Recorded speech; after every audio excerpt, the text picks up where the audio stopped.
E aí, meus amigos, vamos para mais uma aula de ciências. Vamos falar um pouquinho da atmosfera, essa camada de ar que temos ao redor do nosso planeta, tá bom? E as suas camadas. Então, vamos falar aqui, ó, um pouquinho dessas camadas que fazem parte da atmosfera. Temos aqui, né, nossa atmosfera e temos aqui 5 camadas. Alguns livros podem mostrar até mais camadas, tá bom? Mas essas são as principais. Eu vou ter aqui a troposfera, é onde a gente tem as nuvens, tá bom? Onde a gente encontra alguns meios de transporte, avião, balão, tá bom?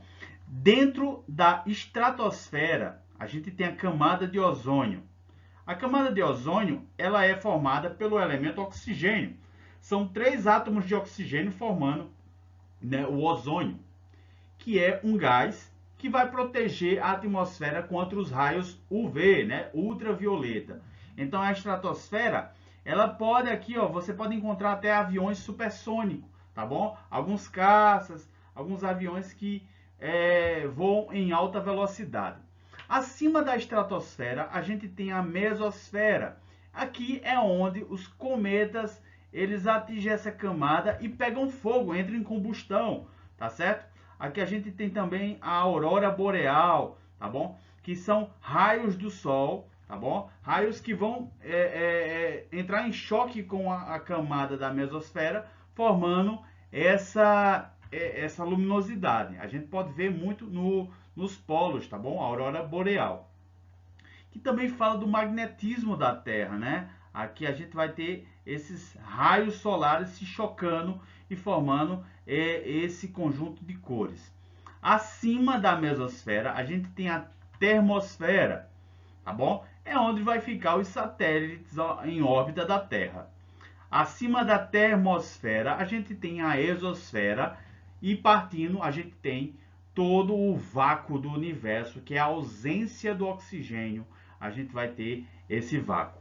Beleza? Então, alguns foguetes ainda chegam aqui na exosfera, né? A gente teve aí o cara mais rico do mundo, né?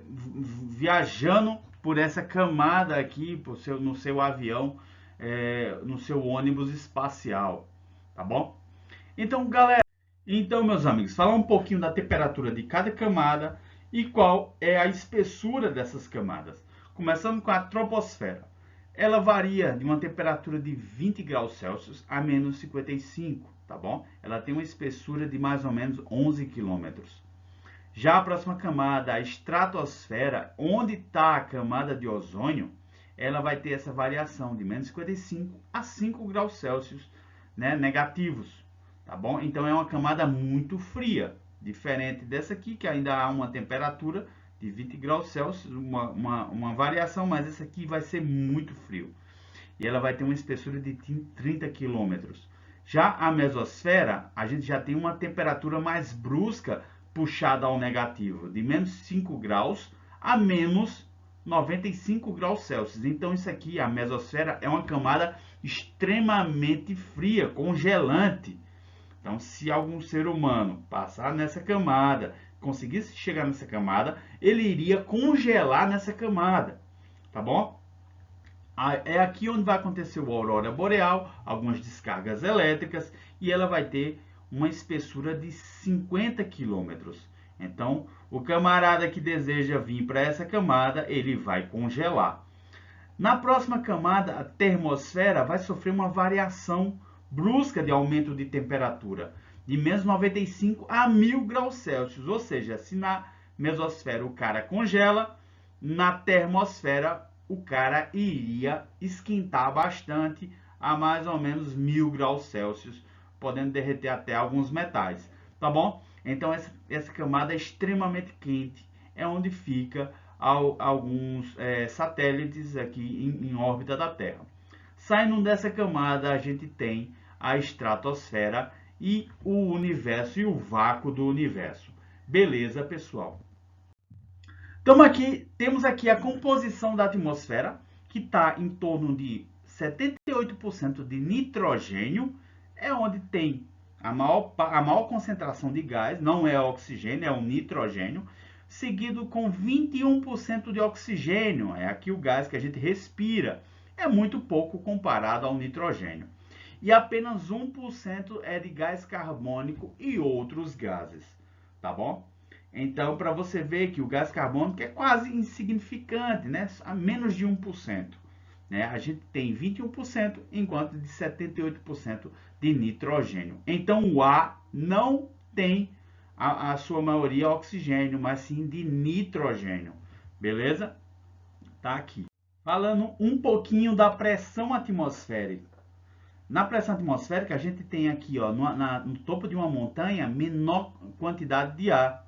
Consequentemente, menor será a pressão também, menor será a coluna de ar sobre a cabeça de uma pessoa. Já quando uma pessoa está a nível do mar, maior será a quantidade de ar que está sobre a cabeça dessa pessoa. Né? Maior será a coluna de ar, então maior também será a pressão atmosférica. E isso está totalmente relacionado à temperatura. Porque lembra de uma panela de pressão, você está esquentando um feijão, o que é que faz? Bota o feijão, bota na panela de pressão, aumenta a pressão. Se você aumenta a pressão, você também aumenta a temperatura. E é o que acontece. Quanto maior a pressão, maior também a temperatura. Quanto menor a pressão, menor é a temperatura. Por isso que você às vezes olha para uma montanha e você encontra neve lá no topo da montanha, beleza? Então, isso aqui fala da altitude, a relação com o nível do mar. Então, tá aqui, ó. Isso está tudo a ver com também a concentração de partículas de ar, tá certo? Quanto maior você tiver ao nível do mar, menor será a quantidade de partículas. Quanto mais próximo você tiver ao nível do mar, maior será a concentração de partículas e maior será a pressão atmosférica. E essa pressão, ela foi dada a 1 atm, né? Ela foi estipulada como 1 atm, aquela pressão que está ao nível do mar, tá bom? Falando um pouquinho dessa pressão, quem criou essa questão de que ao nível do mar é de 1 atm foi Torricelli, que é um cientista que criou um experimento à base de mercúrio. Ele pegou um tubo de mercúrio, tá certo? Ele colocou em outro tubo e aí ele despejou, né? E aí ele percebeu que o mercúrio, a coluna de mercúrio, ela caiu um pouquinho e ela ficou em torno de 76 centímetros ou 760 milímetros. Ou seja, dando para entender que o ar que está aqui fora, né? Todo o ar que está aqui, ele exerce peso. E ele está exercendo peso aqui nesse líquido, fazendo com que essa coluna se mantenha. E aí foi definido como a pressão atmosférica. Todo esse ar que está aqui está fazendo peso nessa área aqui, fazendo com que essa coluna de mercúrio se mantenha a 75 centímetros. Ou seja, ela estava completamente preenchida por mercúrio. Na hora que ele colocou, ela caiu a 76, definindo como a pressão atmosférica ou 1 atm. Beleza? Experimento de Torricelli. Então, isso significa que o ar ele exerce peso. Se você pega um balão cheio de ar e um balão seco, você percebe que o balão cheio de ar ele é mais pesado do que um balão seco. Quando você for para o supermercado, for pesar algumas verduras, seca a sacola. Pelo amor de Deus, não deixa ar porque o ar tem peso.